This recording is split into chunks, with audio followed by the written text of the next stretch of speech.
Добрый день, дорогие друзья! Я приветствую вас на новой лекции канала «Жизнь после жизни есть, я знаю», который посвящен доказательствам жизни после смерти и устройству потустороннего мира, куда каждый из нас попадает по завершении своего земного пути, где и воссоединяется с ранее усопшими родными и любимыми и продолжает бесконечное путешествие по нашей прекрасной и удивительной Вселенной.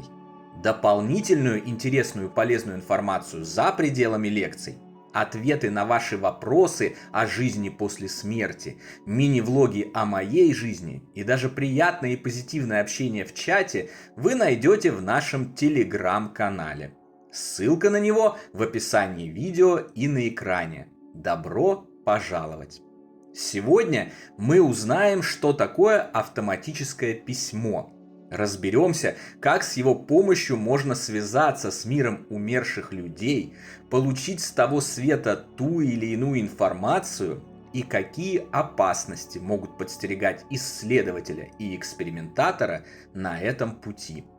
Автоматическое письмо – это разновидность автоматизма, также называемая психографией, позволяющая человеку создавать письменные слова без сознательного написания. Другими словами, это процесс и результат письма, которые являются продуктом бессознательной деятельности пишущего. В связке с развитым медиумизмом автописьмо используется в спиритизме для общения с духами потустороннего мира или духами умерших, которые управляют рукой живущего и таким образом передают ту или иную информацию. Ранее мы уже разбирали подробно, что такое медиумизм и каким образом при его посредстве устанавливается связь с тем светом и доказывается жизнь после смерти. Сейчас я не буду повторяться об этом. Кому интересно разобраться, тот может обратиться к нашим книгам «Жизнь после жизни есть, я знаю», другим лекциям, а также публикациям нашего телеграм-канала. Скептики утверждают, что автоматическое письмо – это просто результат так называемого идиомоторного феномена, при котором пишущий по неизвестным причинам совершает движение независимо от своей воли. Как обычно, далее этого невежественного предположения скептики не идут и никаких доказательств своих утверждений не представляют, предлагая просто верить им на слово, указывая на то, что опыты с автоматическим письмом якобы не поддаются проверке. Но это, разумеется, не так. Автоматическое письмо – один из самых старых, проверенных и испытанных способов связи с миром мертвых. Живущий берет в руки карандаш или ручку, кладет ее на лист бумаги, очищает свое сознание, входит в расслабленное состояние, и рука сама, пока каким-то необъяснимым механизмом, начинает выводить на бумаге послания с того света. У способа есть несколько минусов.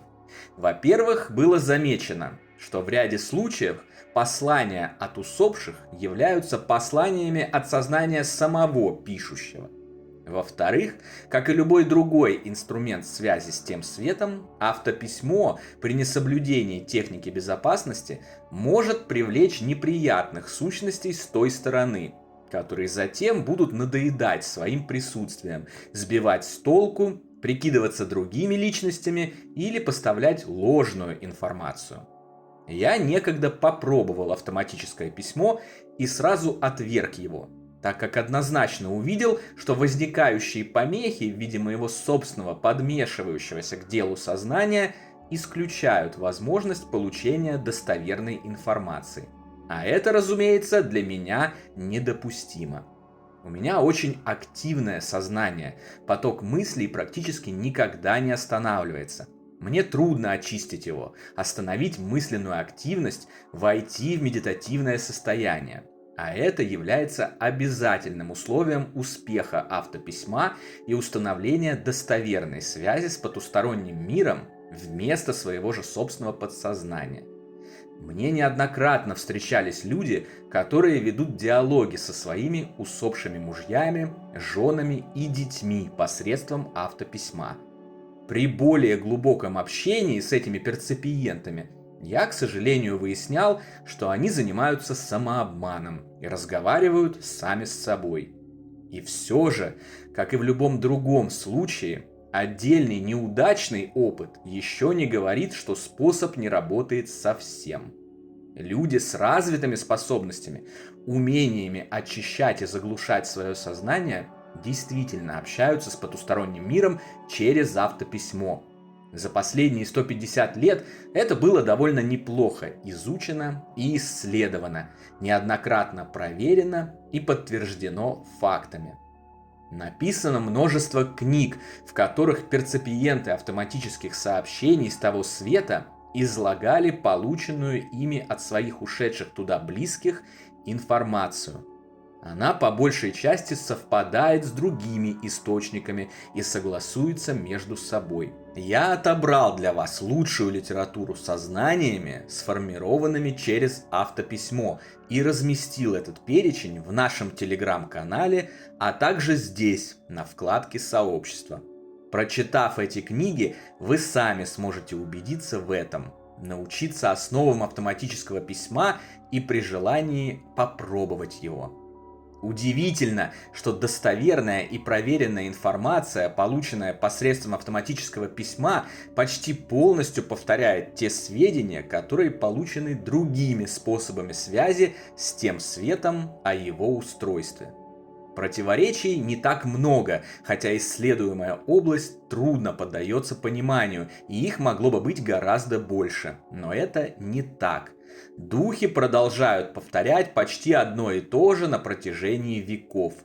Ушедшие на тот свет отправители сообщений, получаемых через автоматическое письмо, рассказывают о безболезненности смерти, о туннеле перехода, встречах с ранее умершими родственниками и друзьями, существами света, просмотре многомерного фильма о прошедшей жизни, прекрасных пейзажах, городах и поселках той стороны.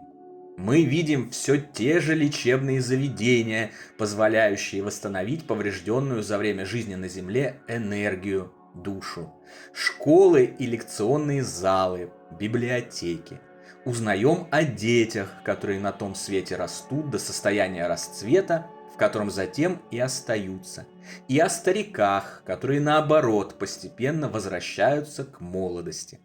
Подтверждаются все те же сведения о том, что травмы и увечья на той стороне устраняются. Люди возвращают себе утраченные в земной жизни зрение, слух и конечности. Не обходят стороной отправители таких сообщений и информацию о застрявших у земли духах, не понимающих, что они уже умерли, и потому отказывающихся от помощи и вознесения в более высокие и прекрасные сферы духовного мира. Так же, как и духи, сообщающиеся на спиритических сеансах и посредством инструментальной транскоммуникации, они говорят о том, что это мир, в котором определяющее значение имеет мысль, что она позволяет перешедшему великий порог мгновенно перемещаться в пространстве, путешествовать на огромные расстояния между разными странами и даже мирками, телепатически общаться с другими обитателями грядущей жизни, реализовывать свои желания, строить дома, создавать объекты и так далее. Все эти многочисленные совпадения и закономерности невозможно игнорировать. Они определяют собой истину. Жизнь определенно продолжается за гранью физического мира. И, судя по всему, для большинства представителей человечества продолжается очень даже неплохо. Использовать ли автоматическое письмо для связи с ушедшими на тот свет родными и любимыми лично вам? Тут, как и в любом другом случае, каждый решает для себя сам, в зависимости от уровня развития психических способностей и личных предпочтений. Мне этот способ не подошел, а для вас, быть может, станет невероятным прорывом, утешением и возможностью получить интересные новости с той стороны. Главное не останавливать процесс познания и повышения духовного уровня. Сохранять здравое мышление, не вводить себя и окружающих в заблуждение, а оперировать только надежной информацией. Тогда все обязательно будет хорошо. На сегодня это все, дорогие друзья. Не забудьте про наш Телеграм. Там интересные публикации и приятное общение с единомышленниками продолжаются постоянно, круглосуточно, без обеда и выходных. Встречаемся на новой лекции здесь же, на нашем канале. А пока всего вам самого лучшего, волшебного и замечательного.